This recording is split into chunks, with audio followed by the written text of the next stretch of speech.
ప్రైజ్లో అందరికీ వందనాలు. మనం వినబోయే వాక్యం దేవుడు ప్రజలని బయటికి ఎలా తీసుకొచ్చాడు, తీసుకొచ్చిన సమయంలో వాళ్ళకి ఎదురైన పరిస్థితులను బట్టి ఆయన వారిని ఎలా విడిపించాడు, వాళ్ళకి ఎలాంటి జీవితాన్ని వాళ్ళకి కలుగజేశాడు అనేది. ఇక్కడ దేవుని ప్రజలు ఐగుప్తు దేశంలో ఉన్నారన్నమాట. ఆ ఐగుప్తు దేశంలో ఎలా ఉన్నారంటే, యోసేపు అనే వ్యక్తి ఐగుప్తు దేశానికి వెళ్తాడు. ఆ యోసేపు యొక్క సంతానము, ఇంకా యోసేపు కుటుంబం యొక్క సంతానము పెద్ద కుటుంబమే. ఈ సంతానం అంతా కూడా అక్కడ కొన్ని సంవత్సరాల పాటు ఉంటారన్నమాట. వాళ్ళకి కలిగిన సంతానము కొన్ని లక్షల మంది అయిపోయారు సంతానం. అది కూడా ఎన్ని సంవత్సరాలు అంటే, ఐగుప్తు దేశంలో ఈ యోసేపు యొక్క సంతానం ఎవరైతే ఉన్నారో వీళ్ళందరినీ కూడా ఇశ్రాయేలీలు అంటారు. ఈ ఇశ్రాయేలీలు అందరూ కూడా ఐగుప్తు దేశంలో 400 సంవత్సరాలు ఉన్నారంట.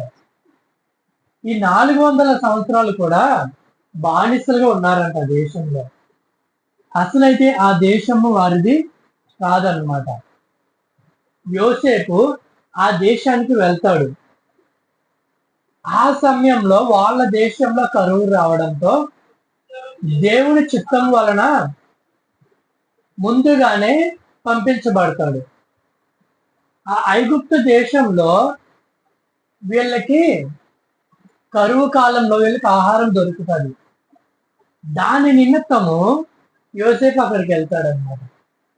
అయితే వీళ్ళకి సంతానం కలిగిన తర్వాత 400 సంవత్సరాలు ఐగుప్తు దేశంలో వీళ్ళందరూ కూడా అక్కడ ఉన్న వాళ్ళకి బానిసలుగా ఉంటారన్నమాట.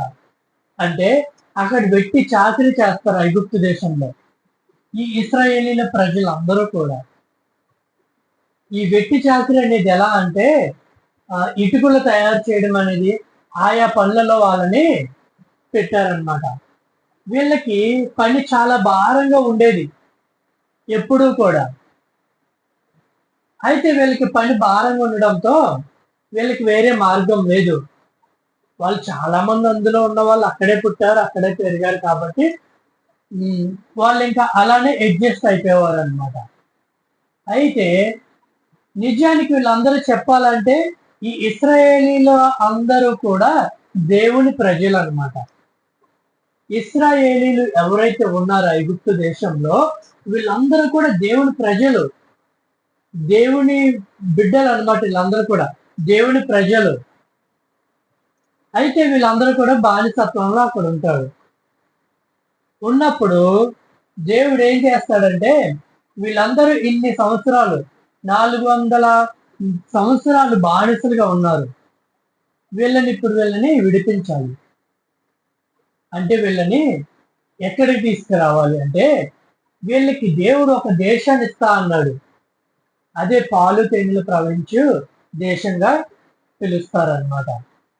పాలు తేనెలు అంటేనే మనకు అర్థమైపోయింది. అంటే అంతటి చక్కని దేశం, అంత సమృద్ధి కలిగిన దేశం అండి. అయితే ఆ దేశం పేరు ఇశ్రాయేలు దేశం అనమాట. ఇప్పుడు మనం అందరం వింటాం కదండి, ఇజ్రాయెల్ కంట్రీ అని వింటాం అనమాట. ఆ దేశమే అనమాట. అయితే ఈ సమయంలో మనకు అర్థం అవ్వాల్సింది ఏంటంటే, వీళ్ళందరినీ కూడా దేవుడు బానిసత్వంలో నుంచి విడిపించి వాళ్ళకి ఇవ్వాలన్న దేశానికి వీళ్ళందరినీ కూడా తీసుకువెళ్ళాలన్నమాట. పాలు తేనెలు ప్రవహించే దేశం ఉంది కదా, ఇశ్రాయేలు దేశము, అక్కడికి తీసుకువెళ్ళాలి. అయితే వీళ్ళందరినీ తీసుకెళ్ళడానికి దేవుడు మోషే అనే వ్యక్తితో మాట్లాడతాడనమాట. మోషే, ఈ నా ప్రజలు, ఈ ప్రజలందరినీ కూడా ఈ ఐగుప్తు దేశంలో నుంచి బయటికి తీసుకొనిరా, నేను చూపించే పాలు తేనెలు ప్రవహించే దేశానికి నడిపించి వీళ్ళందరినీ తీసుకెళ్ళు అంటాడనమాట. వాళ్ళు ఏమన్నా 10 మంది 20 మంది జనమా, కొన్ని లక్షల మందిలో ఉన్నారనమాట.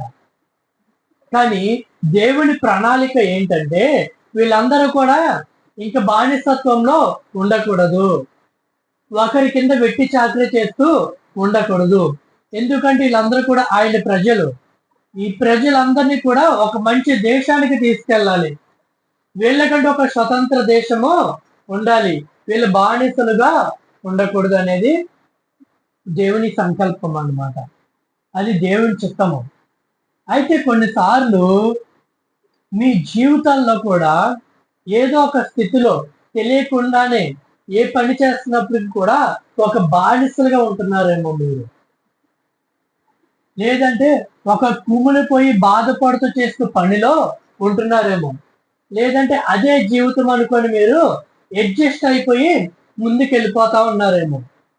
కానీ ఇక్కడ దేవుని ఆలోచన మీ పట్ల అలా బానిసత్వంలో మీరు ఉండడం కాదు. అలా వెట్టి చాకరీ చేసుకుంటూ బ్రతకడం అనేది దేవుని చిత్తం ఏమాత్రం కూడా కాదు. మీరు ఎల్లప్పుడూ కూడా బానిసత్వంలో ఉండాలి అనేది దేవుడి ఆలోచన కాదు. అందుకనే దేవుడు మోషేని పంపించాడు ఆ ప్రజలందరి దగ్గరికి కూడా. రండి, మిమ్మల్ని దేవుడు బయటికి తీసుకురమ్మన్నాడు. అలాగే దేవుడు కూడా మీ కొరకు ఒక సంకల్పం, ఒక ప్రణాళిక కలిగి ఉన్నాడనమాట. అయితే ఈ మోషే వెళ్ళి ఆ ఫరోతో మాట్లాడతాడు. అంటే ఆ దేశాన్ని, ఐగుప్తు దేశాన్ని పరిపాలించే ఒక వ్యక్తి అనమాట. అక్కడ ఉన్న వాళ్ళని ఫరో అంటారు, ఆ స్థానంలో ఉన్నవాళ్ళు. అయితే ఈ దేవుడు ఈ ఫరోతో చెప్పమంటాడు, ప్రజల్ని తీసుకురమ్మన్నాడు దేవుడు అని. ఒప్పుకుంటాడా? ఒప్పుకోడు, వెళ్ళొద్దు అంటాడు. తర్వాత దేవుడు కొన్ని తెగులు పంపించడంతో ఆ దేశానికి ఫరోకి భయం కలుగుతుంది. ఇంకేమైపోతామో, దేవుడిని తెగుళ్ళని పంపిస్తున్నాడు దేశం మీదకి, ఇంతమందికి నష్టం కలుగుతుంది, ఇంతమంది నష్టపోతున్నారు. అందువలన ఫరోకి భయం కలగడంతో వెళ్ళండి అని ఎక్కడికెళ్ళకు పంపిస్తాడు. పంపించినప్పటికీ కొన్నిసార్లు మళ్ళీ అతను మనసు మార్చుకొని వెళ్ళనీయడు అనమాట. అలాగే కొన్నిసార్లు మళ్ళీ కూడా కొన్ని దేవుడు తెగుళ్ళు పంపించేసరికి, దేవుడు కొన్ని అద్భుతాలు అక్కడ చేసేసరికి ఫరోకి భయం కలుగుతుంది. అప్పుడు ఎట్టకేలకు తీసుకెళ్ళండి అంటాడు అనమాట. వెళ్ళండి అని పంపించిన తర్వాత మోషే ఈ ప్రజలందరినీ కూడా ఐగుప్తు దేశం నుంచి బయటకు తీసుకొని వస్తాడు అనమాట. వాళ్ళు ఇశ్రాయేలు దేశం చేరుకోవడానికి 40 సంవత్సరాలు పట్టిందంట. చూడండి, అయితే వీళ్ళు ఈ 40 సంవత్సరాలు పట్టడంలో ఈ మధ్యలో ఏం జరిగింది అంటే, అందులో అందరూ వెళ్ళలేదు ఇశ్రాయేల్ దేశం, కొంతమంది వెళ్ళారు అనమాట. అయితే ఈ ఇశ్రాయేలు ప్రజలు ఎవరైతే ఉన్నారో వీళ్ళందరూ కూడా బయటికి రావడంతో ఏం జరుగుతుందంటే, మళ్ళీ ఫరో అక్కడ ఉన్న వాళ్ళ నాయకులు వీళ్ళందరూ కూడా మాట్లాడుకుంటారు. ఇప్పుడు వీళ్ళందరినీ కూడా మనం పంపించేసాం కదా, రేపటి నుంచి మన దేశంలో ఈ చాకరీ అంతా కూడా ఎవరు చేస్తారు, మన కింద బానిసలుగా ఉండేది ఎవరు, ఈ ఇటుకల తయారీ అంతా కూడా ఎవరు చేస్తారు అని ఆలోచించుకొని ఫరో మనస్సు మళ్ళీ కఠినమైపోద్ది అనమాట. వీళ్ళందరినీ మనం ఎందుకు పంపించాలి అసలు, ఇప్పటి వరకు ఇక్కడే ఉన్నారు కదా, మన దేశంలోనే బ్రతికారు, ఎందుకు పంపించాలి వీళ్ళందరినీ అనుకొని ఇశ్రాయేల్ ప్రజల్ని మోషే నడిపించుకుంటూ ఉన్నాడు. నడిపిస్తూ ఉన్నప్పుడు ఈ ఫరో ఏమైతే ఉన్నాడో, ఈ ఫరో వెనక నాయకుల్ని వీళ్ళందరినీ కూడా, రథాలు నడిపే వాళ్ళందరూ కూడా రథాలు వేసుకొని సైన్యంతో వచ్చేస్తాడు అనమాట ఫరో. చూసారా, ముందు పంపించాడు, వెళ్ళమన్నాడు, మళ్ళీ కూడా మళ్ళీ తన మనసు మరి ఇక్కడ బానిసత్వాలుగా ఎవరు చేస్తారు అని మళ్ళీ వాళ్ళందరూ తీసుకొద్దామని, వాళ్ళని వెళ్ళనీయకూడదని వెనకలు ఒక సైన్యంతో వస్తా ఉన్నాడు అనమాట. ఇక సైన్యంతో వస్తా ఉన్నప్పుడు వీళ్ళందరూ కూడా ఒక సముద్రం దగ్గరలోకి వచ్చేస్తారు. దాన్ని మనం చదువుకుంటాం, ఎర్ర సముద్రం అని చెప్తాము, రెడ్ సీ అంటాం అన్నమాట. అయితే ఆ ఎర్ర సముద్రం దగ్గర సమీపంలోకి వచ్చేసరికి వీళ్ళకి ఏవో చప్పుళ్ళు వినిపిస్తా ఉంటాయి అనమాట. వెనకాల ఎక్కడి నుంచో దూరంగా కన్నులెత్తి చూస్తే ఏదో ఒక సైన్యం వచ్చేస్తున్నట్టు వీళ్ళకి కనిపిస్తా ఉంటుంది. వాళ్ళకి అర్థమవుతుంది అనమాట, ఈ ఫరో మనల్ని పంపించడానికి పంపించాడు కానీ మనస్ఫూర్తిగా మనల్ని పంపించలేదు, మళ్ళీ మనల్ని తీసుకెళ్ళిపోవడానికి వస్తా ఉన్నాడు అని అంటారు అనమాట, అనుకుంటారు. అనుకున్నప్పుడు ఇటు చూస్తేనేమో ఎర్ర సముద్రం, వీళ్ళంతా కూడా ఎక్కడున్నారు? ఎర్ర సముద్రానికి సమీపంలో, అంటే ఎక్కడున్నారంటే ఒక అరణ్యంలో ఉన్నారనమాట. చూసారా? ఈ అరణ్యంలో ఉన్నప్పుడు ఎప్పుడైతే ఈ లక్షల మంది ప్రజలు అందరూ కూడా ఆ సైన్యాన్ని చూపించినప్పుడు, వీళ్ళందరూ కూడా తీసుకొచ్చిన వ్యక్తి ఎవరైతే ఉన్నారో మోషేని అడుగుతారనమాట. మోషే మీద కొంచెం ఎక్కువగా అడుగుతారు. మోషే, మమ్మల్ని ఎందుకు తీసుకొచ్చావు ఇక్కడికి? ఐగుప్తుల సమాధులు లేనట్టు ఇక్కడ మమ్మల్ని చంపించడానికి తీసుకొచ్చావా? అదిగో ఫరో సైన్యం వెనక వచ్చేస్తా ఉన్నది, మమ్మల్ని విడిచిపెట్టి మేము మాత్రము నీతో రాము. ఐగుప్తు దేశంలోనే అదే బానిసత్వంలో బానిసలుగా పని చేసుకుంటూ వెట్టి చాకరీ చేసుకుంటూ అక్కడే బ్రతుకుతాము అని అంటారనమాట. చూడండి, మన నిజ జీవితంలో కొన్ని సందర్భాల్లో మనం కష్టాల్లో ఉన్నప్పుడు, లేదా ఒక పని చేస్తున్నప్పుడు మనం బానిసలుగా ఉన్నప్పుడు, ఏదైనా ఒక అవకాశం వచ్చినప్పుడు మనకి అనేకమైన సవాలులు ఎదురవుతాయి అన్నమాట. ఆ బానిసత్వంలో నుంచి బయటికి వస్తాము అని అనుకున్నప్పుడు అనేక సవాళ్ళు ఎదురవుతాయి. ఆ సవాళ్ళు ఏదైనా కావచ్చు. నువ్వు ఇక్కడ ఉండి నీకు కొంచెం జీతం పెంచుతాను, నువ్వు ఇక్కడ ఉండి నీకు ఇంకా మేలు కలిగినట్లుగా మేము చూసుకుంటాము, కానీ తర్వాత కూడా అదే బానిసత్వంలో వాళ్ళు ఉంచుతారు. వెళ్దాము అనుకుంటే వెళ్ళనివ్వరు. నువ్వు ఎలాగెళ్తావో మేము కూడా చూస్తాము, నువ్వు వేరే కంపెనీలోకి ఎలా మారుతావో మేము కూడా చూస్తాము, వేరే పనిలోకి ఎలా వెళ్తావో, అంటే ఇలాంటి సవాళ్ళన్నీ కూడా మనకు ఎదురవుతాయి అన్నమాట. ఇలా ఎదురైన సమయంలో ఈ మోషతో ఈ లక్షల మంది ప్రజలు ఎలా అయితే మాట్లాడారో, మనం కూడా ఏమనుకుంటామంటే మనం తీసుకెళ్దామనే వ్యక్తితో ఎలాగంటాం, మేము రామయ్య, మేము ఏదేమున్నా సరే ఇందులోనే పని చేసుకుంటాం, ఇక్కడే బతుకుతామని అదే బానిసత్వానికి అలవాటు పడిపోతాం. అదే బానిసత్వంలోకి ఉండడానికి ఇష్టపడతాం, కానీ కష్టమైనా పర్వాలేదు ముందుకు వెళ్దాం, ఈ బానిసత్వంలో నుంచి మనం బయటికి వద్దాము అనే ఆలోచనకి ఎవరు కూడా ఇష్టపడరు అన్నమాట. ఇక్కడ మనం అర్థం చేసుకోవాల్సింది ఏంటంటే, అది ఎంత కష్టమన్నా సరే, ఎంత ఇదిగా ఉన్నా సరే, మనము దేవుడు అవకాశాన్ని తీసుకొచ్చినప్పుడు మనం ముందుకు వెళ్ళడానికి ప్రయత్నించాలన్నమాట. అదే బానిసత్వంలో అది వెట్టి చాకరీ చేసుకుంటూ బ్రతకాలనే ఆలోచన మనం ఏమాత్రం కూడా ఉండకూడదు. అలా ఆలోచించుకొని ఉంటే కనుక ఎప్పటికీ అదే స్థాయిలో మనం ఉంటాం అన్నమాట. ఎప్పటికీ కూడా మనము ఆశీర్వదించబడలేము. దేవుడు కొన్నిసార్లు ద్వారాలు మనకి తెరుస్తాడు, లేదంటే ఎవరో ఒక వ్యక్తులను మన దగ్గరికి పంపిస్తాడు అనమాట. అలాంటప్పుడు కొన్ని సవాళ్ళు ఎదురవుతాయి. ఆ సవాళ్ళు ఎదురైనప్పుడు మనం ఏం చేయాలంటే, ఆ సవాళ్ళు ఎదుర్కొని దేవుడి వైపు చూస్తూ ముందుకు వెళ్ళాలన్నమాట. ఇక్కడ వీళ్ళు ఎప్పుడైతే మోషేను మీద అరిచారో, మోషేతో చెప్పారో, మోషే ఏం చేస్తాడంటే, దేవుడు మోషేకు ఒక మాట చెప్తాడు. మోషే, నీ కర్ర సముద్రం వైపు చూపించి నీ చేయి చాచు అంటాడు అనమాట. చూసారా, ఇక్కడ వెనకేమో లక్షల మందిని తరుముకొచ్చే ఫరో సైన్యం, ఇక్కడ చూస్తే ఇదంతా కూడా అరణ్యం, ఇక్కడ ముందు చూస్తే ఎర్ర సముద్రం. ఒక్క పరిస్థితి అయినా బాగుందా అండి? చుట్టూ చూస్తే ఒక్క పరిస్థితి కూడా బాగలేదన్నమాట. కానీ దేవుడు ఏం చెప్పాడు? వీళ్ళందరూ బయటికి తీసుకురా అని చెప్పాడు. దేవుడు చెప్పాడంటే తీసుకెళ్తాడు, అంతే. అయితే ఇక్కడ చుట్టూ చూస్తే ఇప్పుడు మీరు వింటున్న మీకు కూడా అర్థమవుతుంది, చుట్టూ ఒక్క పరిస్థితి కూడా బాగలేదు, ఒక్క సిచ్యువేషన్ బాగలేదు. చూస్తేనేమో వాళ్ళు అరణ్యంలో ఉన్నారు, ఇటు చూస్తేనేమో ఎర్ర సముద్రం, వెనక చూస్తేనేమో ఫరో సైన్యం. వాళ్ళకు దొరికితే వాళ్ళు వెళ్ళనివ్వరు, మళ్ళీ కూడా బానిసత్వంలోకి తీసుకెళ్ళిపోతారు అన్నమాట. అయితే దేవుడు మోషేకి చెప్తాడు, మోషే, నీ కర్ర సముద్రం వైపు చూపించు, నీ చెయ్యెత్తు సముద్రం వెళ్తని చెప్తాడు అన్నమాట.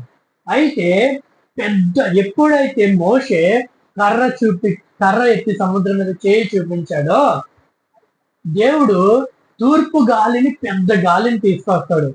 ఆ గాలి ద్వారా సముద్రంని 2 పాయలుగా చేస్తాడు అనమాట. చూసారా? ఆ వీచే గాలి ద్వారా సముద్రాన్ని ఇటుపక్క ఆపాడు దేవుడు. అంటే వాళ్ళకి క్లియర్ గా సముద్రం మధ్యలో ఒక దారిని ఏర్పాటు చేశాడనమాట. ఇది చరిత్ర, చదవండి మీకే తెలుస్తుంది. అనేకమైన బుక్స్ లో ఉంటది చరిత్ర.